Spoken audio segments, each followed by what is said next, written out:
y'all, welcome or welcome back to my channel. My name is Taya and this is Taya's Turning Pages.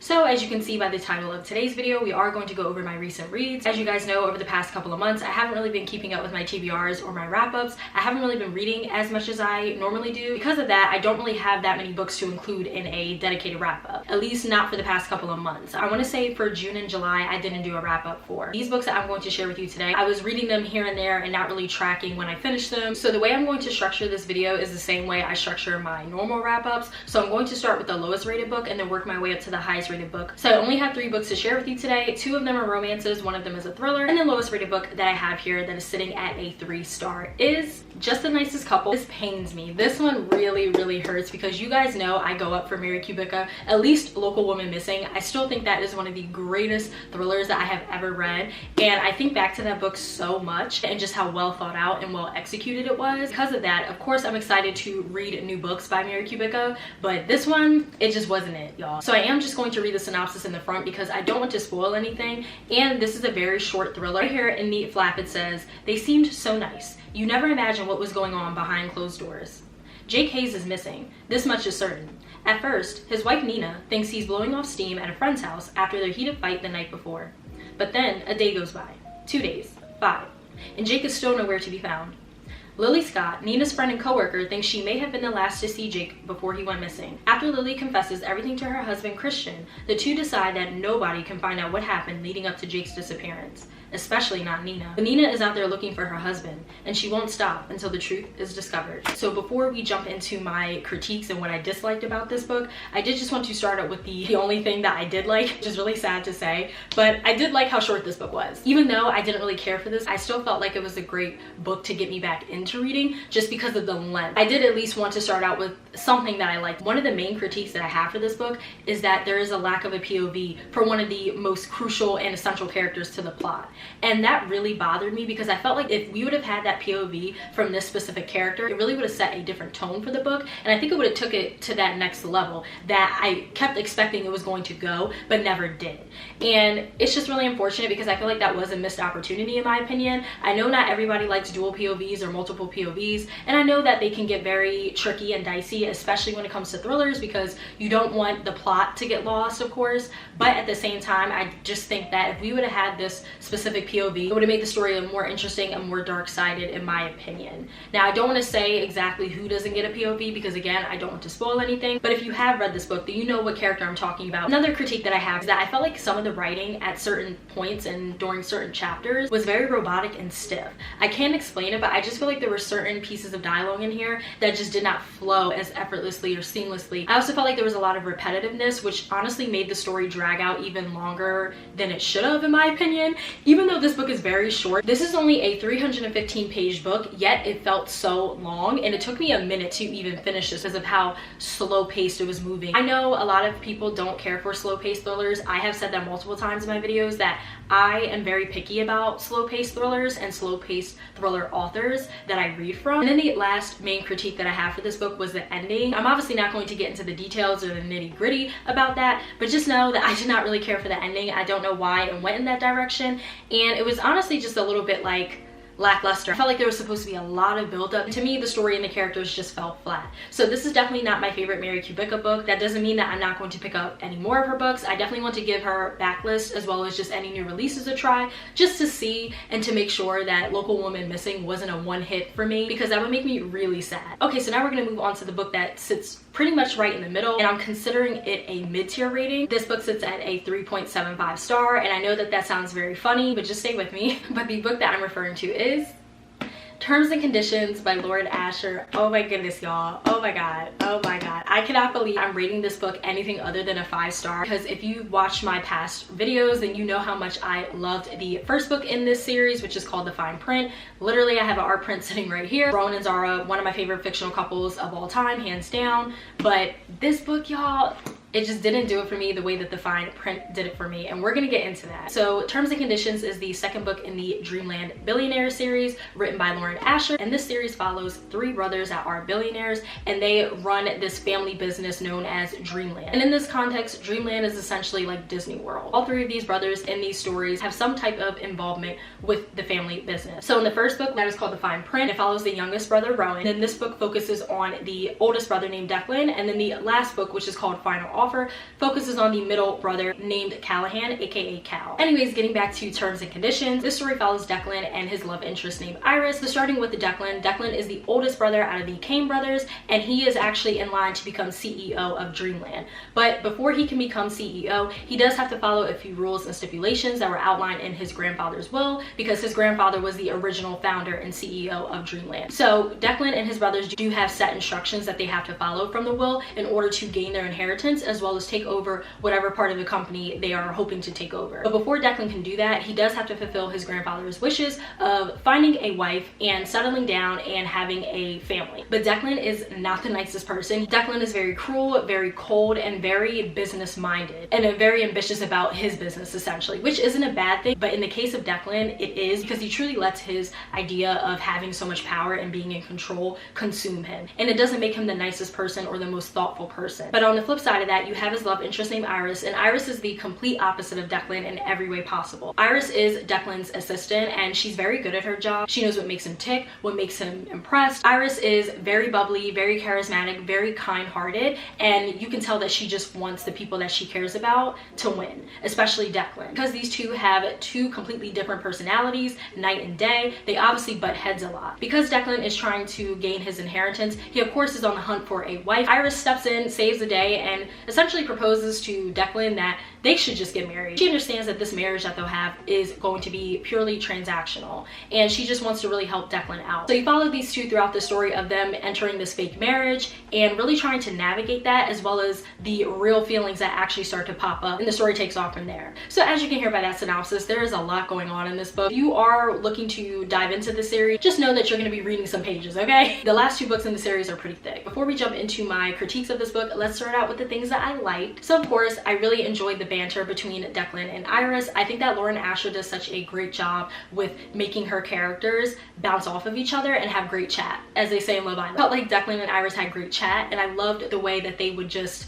again, bounce off of one another and we're able to come up with a quick response. I love people that have quick wit, okay? Like I love people that have quick wit, quick on the feet, and they're just very clever. I love when I'm reading stories and the characters, they just have that spark when it comes to dialogue, you know? And I just feel like Lauren Asher does a great job with that, because that was something that I really enjoyed when I read The Fine Print. Another thing that I really enjoyed were the more endearing moments between Iris and Declan. I do feel like those romantic and endearing moments were a bit few and far in between, in my opinion. But when we did get those moments between them, I thought that they were very cute, very sweet. I definitely wanted to see more because I could see the potential between these two. That actually leads me into my point of just liking Iris as a character. I thought she was so sweet, so cute, and I just really liked reading from her perspective and just getting more into her head. I really love a good, charismatic, kind-hearted female MC. I want to move on to the one piece that really bothered me about this book and why I didn't rate it as highly as The Fine Print. A lot of the pieces of dialogue and chapters and just scenes that played out in this book were copy and paste from The Fine Print. I felt like I was reading about Rowan and Zara 2.0, but not in the best way. And that really breaks my heart because I really wanted to like Declan and Iris as a couple more together, but I just didn't. Individually, again, loved Iris. Declan, we'll get to him, but I just felt like this was a bit too similar to The Fine Print. But again, not in the best way, and I feel like that's because of Declan's character. And to be honest, Declan is a hard character to get on board with and to root for and support because he is just so damn mean. Even meaner than Rowan, which I did not think was possible. And I knew that there were moments throughout The Fine Print where Rowan had little moments where he would be nice and kind, and you could tell that there was a crack in his armor from time to time. He was definitely putting on a facade, but I felt like with Declan, he just was so mean and like believed it, you know, took pride in it, especially to Iris at times, and I did not like that. Now Iris was able to roll with the punches and she was able to keep up and challenge Declan and also get smart with him and drag him and read him for filth. Like, I love that for her, shout out to her. At the same time, I just felt like there were too many moments where Declan was just downright cruel, to the point where I really didn't even want Iris with him sometimes throughout the story. I was like, girl, you could do better than him, like, for real. But I understand that that's how his character was written, and I just didn't really care for the way he would treat Iris from time to time, especially when he would get upset or in his head about something that pertained to work. So those are all of my thoughts on terms and conditions. I felt like this review was a little bit all over the place, but that's exactly how I felt when I was reading this book. My thoughts were all over the place. I will say that this was not my favorite out of the series. I haven't started Final Offer yet. I plan on doing that soon so I can close out this series. I feel like I'm really going to like that one, probably in the same vein as The Fine Print. Now we're finally moving on to the last book, and the last book that I have here that is the highest rated book and is sitting at a 5-star is Meet Your Match by Candy Steiner. So y'all, I have a little story time about this book. Candy Steiner personally sent this to me and I'm still shaking. There are so many times where I cannot believe that my platforms have allowed me to get opportunities like this, where I will have actual, you know, authors reach out to me and asking me if I would like a copy of their new book or whatever the case is. I just think that is so cool, so dope, and I have y'all to thank for that. But just because this book was sent to me does not mean that that impacts my review of this book at all. I genuinely did enjoy this book. There was moments where I was literally giggling and kicking my feet because I thought this book was so cute. My boyfriend can tell you, because he saw me reading this and he was like, wow, you really enjoyed that book, huh? I was like, yes, I am. But this was so cute, and this satisfied my sports romance craving that I was having. So I'm actually just going to read the synopsis that's on the back here, because there are a lot of moving parts within this story and I don't want to get anything wrong or misspeak. So on the back here it says, 1 month with Vince Tenev, Tampa's hotshot rookie, 24/7 access on and off the ice. The headline says it all, and my bosses are over the moon when the opportunity of a lifetime lands in my lap. Of course, they aren't aware that I've already met Vince Cool at an all-star gala and that we were at each other's throats the entire time. It doesn't matter that he's the kind of hot that shows God has favorites. Messy brown hair, heated hazel eyes, the smirk of a rock star, and a scar over his eyebrow that makes every woman particularly feral. He's a rich, cocky playboy, a brand I'm all too familiar with, and one I'm determined to never be around again. But after my coverage of the gala stirs up buzz, the team's general manager and my CEO strike a deal. To help fill the arena at home games, I'll get up close and personal with Tampa's new shiny toy. Whether he's at practice, playing in a game, or drinking coffee half naked in his condo, I'll be there for all of it. Vince gets under my skin like no one else. It isn't long before that paper-thin line between hate and lust blurs, and being around him every waking minute of the day leaves no chance to escape his devilish stare. The air crackles between us. The tension is hot enough to melt my inhibitions. But I know the way this story ends. I've lived it once before. As much as I work to guard my heart, my body is a traitor, and if this man puts his hands on me, I know I'll submit to desire. I thought 1 month with Vince Tenev was a game I could easily win, but I might have just met my match.